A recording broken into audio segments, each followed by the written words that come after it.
বৃষ্টি হওয়ার পরে এখানে সৌন্দর্য মানে 3 গুণ বেড়ে গেছে। আবার সাথে আবার রেনবো দেখা যাচ্ছে, তোমাকে দেখাচ্ছি, এত সুন্দর লাগছে কি বলবো।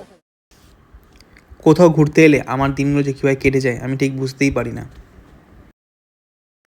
গুড মর্নিং সকলকে। আজ হলো 16ই অক্টোবর। আজ আমাদের মেঘালয় ট্যুরের 3rd দিন এবং অন্তিম দিন। এখন আমি আছি চেরাপুঞ্জিতে। ঘুরতে বাজে এখন 8:30টার মতন। আমরা এখন চেরাপুঞ্জি সাইট সিংয়ে বেরোবো। এখানে আমরা ব্রেকফাস্ট সারবো না, আমরা রাস্তা যেতে ব্রেকফাস্ট সারবো, কারণ এখানে সব কিছুর দামই প্রচুর বেশি। আজকের ওয়েদারটাও ঘোরার জন্য বেশ ভালো, কেন রোদ উঠেছে ভালোই ঝকঝকে। তারপরেই চলে এলাম আমাদের পরবর্তী স্পট, 7 সিস্টার ফলস। এই ফলসটা এখন অ্যাক্টিভ নয়, কারণ বর্ষাকাল নয়। বর্ষাকালে এই ফলসটা আরও অ্যাক্টিভ থাকে এবং দেখতে আরও সুন্দর লাগে। তো দেখাচ্ছি তোমাদেরকে।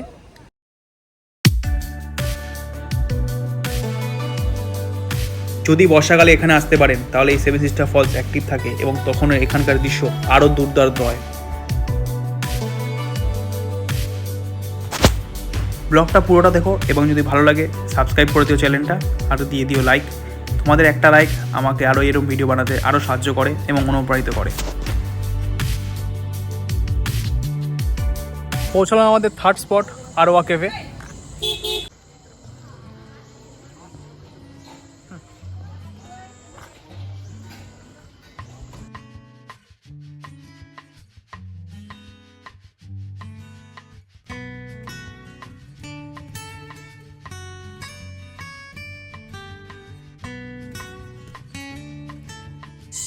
আরোয়া কেভে ঢুকতে এন্ট্রি ফিস পড়লো আমাদের পার হেড 50 টাকা করে, মানে দুজনের 100 টাকা। তো চলো ভেতরে যাচ্ছি আমরা এখন, ভেতরে হেঁটে হেঁটে। কেভে যাওয়ার পথে আমাদের একটা ভিউ পয়েন্ট পড়লো, তো আমরা ঠিক করলাম এই ভিউ পয়েন্টটা দেখে তারপরে আবার কেভের দিকে যাব। তো দেখাচ্ছি তোমাদেরকে ভিউটা।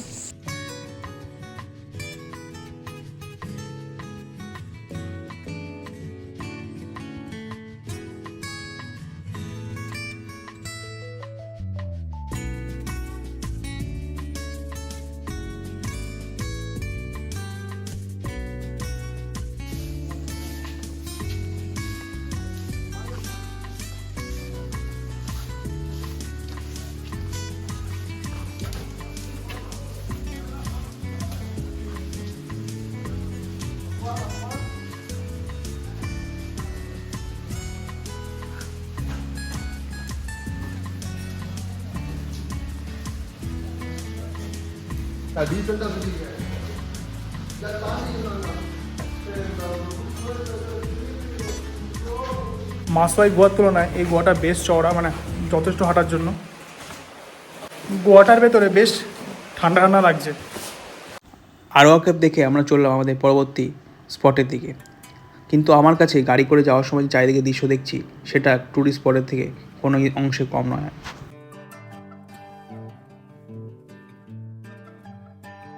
এসে পৌঁছালাম আমাদের 4র্থ টুরিস্ট স্পট, সেটা হলো নোয়াখালীকাই ফলস। দেখাচ্ছি তোমাদেরকে, জলটা পুরো নীল।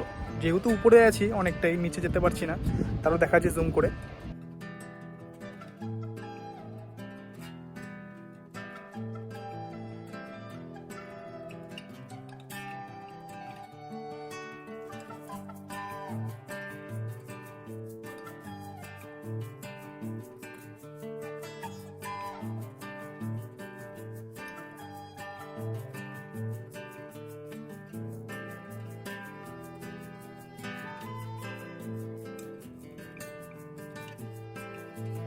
বাজে এখন 1টা।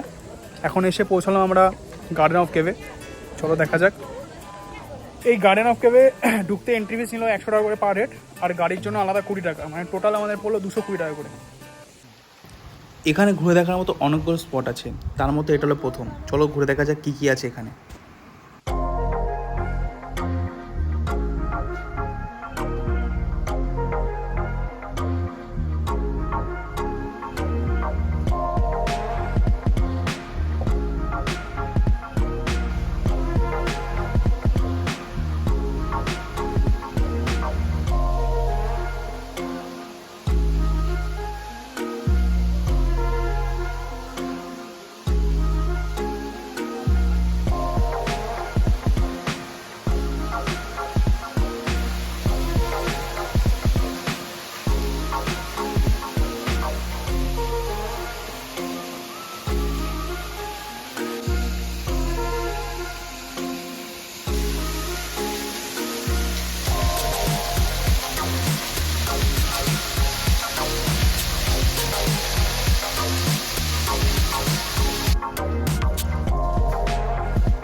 বেসিক্যালি এখানে পাবেন বেশ কটা ছোটো ছোটো ঝর্ণা আর গুহা, সবগুলো স্পটই বেশ সৌন্দর্য আছে। আপনারা চাইলেন এই ওয়াটারফলসে স্নানও করতে পারেন। এখানে লাইফ জ্যাকেট ভাড়া পাওয়া যাচ্ছে, লাইফ জ্যাকেটটা ভাড়া করে তারপরে এখানে নামতে হবে।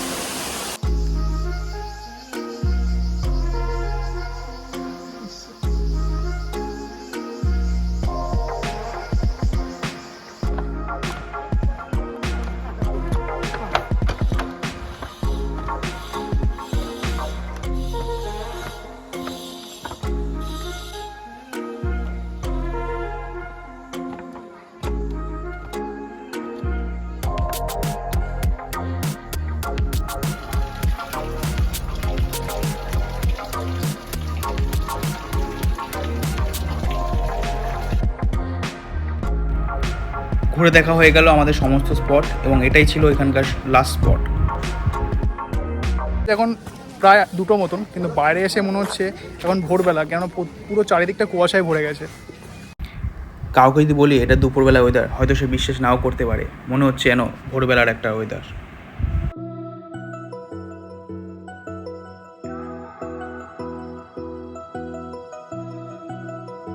এই 3 দিনের ট্রিপে মানে আমরা চেরাপুঞ্জিতে গতকাল থেকে আছি, বৃষ্টি পাইনি, বাট আজকে শেষ দিন, বৃষ্টির দেখা মিলেছে। মানে শেষ দিন বলে আমরা বিদায় জানাচ্ছি, হয়তো বৃষ্টি দেখানো যেটা খুব ভালো। ঘড়িতে বাজে এখন প্রায় 3:45 মতন, এখন আমি ছাড়বো লাঞ্চ, তাই একটা রেস্টুরেন্টে ঢুকেছি রাস্তার ধারে। চলো কী পাওয়া যায় দেখি এবং রাস্তা করবো। সেদিন আমার লাঞ্চে ছিল কড়াই চিকেন, জিরা রাইস আর হলো স্যালাড, যেটা ছাড়া ঠিক জমে না আমার। মেঘালয় এতদিন থেকে আমরা সব যেখানে যেখানে খেয়েছি তার থেকে এখানে যেখানে খেলাম সেখানে খাবারের কোয়ালিটি এবং কোয়ান্টিটি খুব ভালো ছিল। মানে খেয়ে খুব শান্তি পেয়েছি, মানে পেট ভরে মন ভরে খেয়েছি। খানিকক্ষণ বৃষ্টি হয়ে যাওয়ার পরে এখানকার ওয়েদারটা আরও সুন্দর ও মনোরম হয়ে গেছে।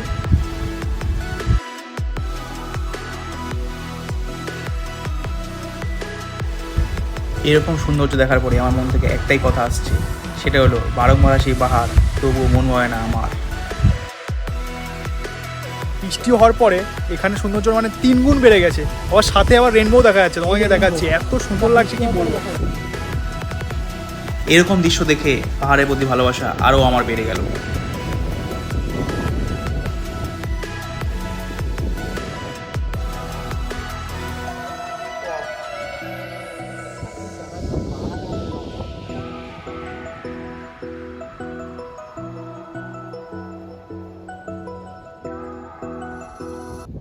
আমরা এখন পৌঁছলাম শিলংয়ে। এখন আমরা গুয়াহাটির উদ্দেশ্যে রওনা দেবো। গুয়াহাটির জন্য একটা শেয়ার গাড়ি নিয়েছি, দুজনের পড়ছে 500 করে 1000 টাকা। আমরা এখন পৌঁছালাম আসামের পল্টন বাজারে।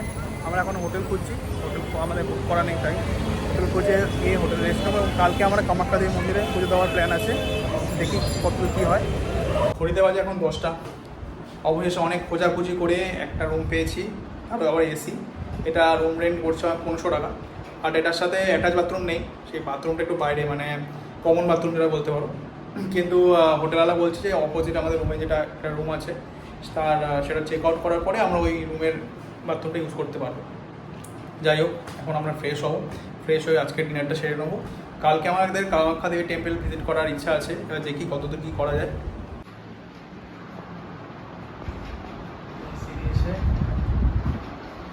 আচ্ছা, একটা টেবিল, এই টিভি।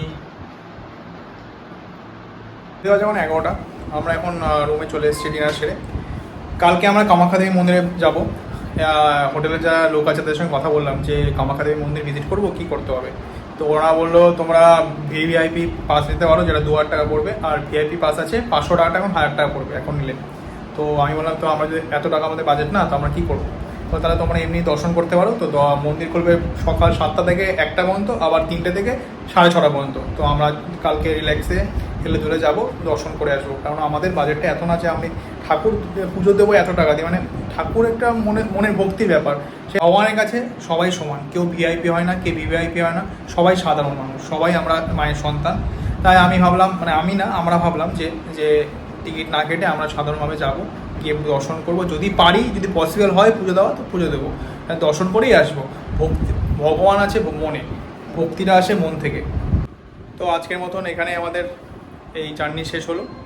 এখন ঘুমিয়ে পড়বো, খুব টায়ার্ড আছে, অনেক ধকল গেছে, কারণ শিলং থেকে গুয়াহাটি এলাম, এখন আমার রুম খুঁজলাম কতক্ষণ ধরে। তো চলো টাটা, গুড নাইট, কাল দেখা হচ্ছে। এখন 12:30, আমরা এখন রেডি হয়ে কামাখ্যা টেম্পলের উদ্দেশ্যে বেরিয়েছি। এখন দেখি অটো নেবো না বাসে যাবো জানি না। এখন অটো বলছে দুজনের জন্য 200 থেকে 300 টাকা মতো ভাড়া বলছে। এবার দেখি আরও কোনো অপশান পাই নাকি, সেটা না পেলে বাধ্য হয়ে অটোতেই যেতে হবে।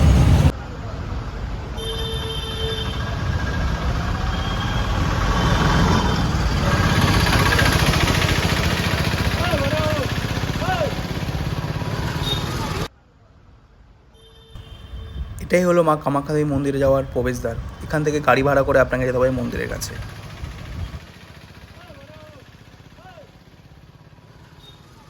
এখন একটা আজব ঘটনা ঘটলো, যেটা হলো প্রথমে আমি অটো করে যাচ্ছিলাম, যাচ্ছিলাম। তো যখনই ভিডিওটা স্টার্ট করলাম, মানে ব্লগিংটা, তখনই অটোওয়ালা বলছে আপনার ভিডিও করবেন। আমি হ্যাঁ, না তাহলে আপনার যেতে হবে, আপনার নেমে যান। আমি আজব তো, ব্লগিং করার সময় আপনার কি সম্ভব হলো? না আমার ফেস দেখবেন, আমি আপনার ফেস দেখাচ্ছি না, আমরা তো না, আমরা যাবো না, আপনি নেমে যান। যাই হোক, নেমে গেলাম। নেমে তারপরে ওখান থেকে বাস ধরলাম, বাস ধরে এলাম। এখানে জায়গার নামটা জিজ্ঞেস করতে হবে। যাই হোক, ওখানে বাস ভাড়া নিল আমাদের 20 টাকা করে, দুজনে 40 টাকা। তো এখানে ঢোকার পরে এখানে অমনি গাড়ি ভাড়া করতে হবে, 30 টাকা করে নিচ্ছে পার হেড ভাড়া। এখন এটা আমাদের কামাখ্যা টেম্পলের সামনে করে নামাই দেবে।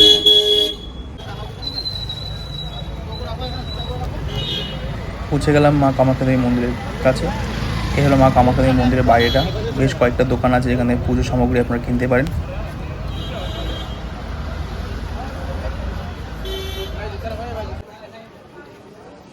শুরু করলাম হাঁটা মন্দিরে যাওয়ার জন্য।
মায়ের দর্শন সেরে কিছুটা সময় মন্দিরেই কাটালাম।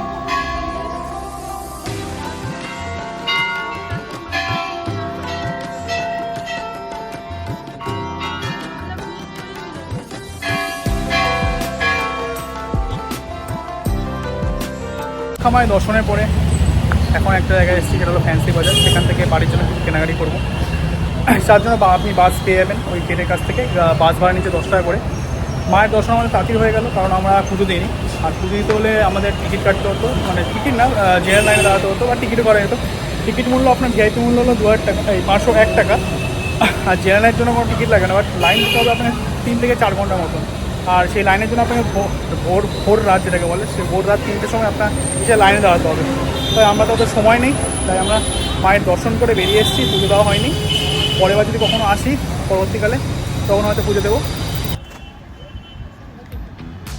এক মুহূর্তের জন্য আমার মনে হচ্ছিল আমি যেন এসপ্ল্যানেডে দাঁড়িয়ে আছি। তারপর মনে পড়লো আমি তো আসামে এসেছি।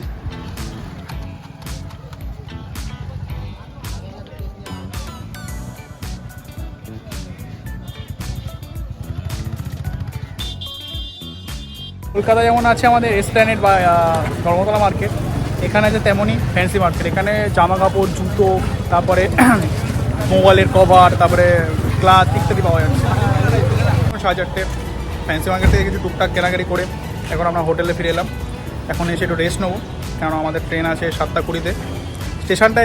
স্টেশনটা এই হোটেলের থেকে বেশি দূর নয়, মিনিট কয়েক পায়ে হেঁটে, তো চাপ নেই। নমস্কার, গুড ইভিনিং। ঘড়িতে বাজে এখন 6:30। আমরা আমাদের হোটেলটা ছেড়ে বেরিয়ে পড়লাম স্টেশনের উদ্দেশ্যে, কারণ আমার ট্রেন আছে 7:20-তে সাইরাং এক্সপ্রেস। এখানে শেষ হলো আমাদের মেঘালয়ের 5 দিনের জার্নি।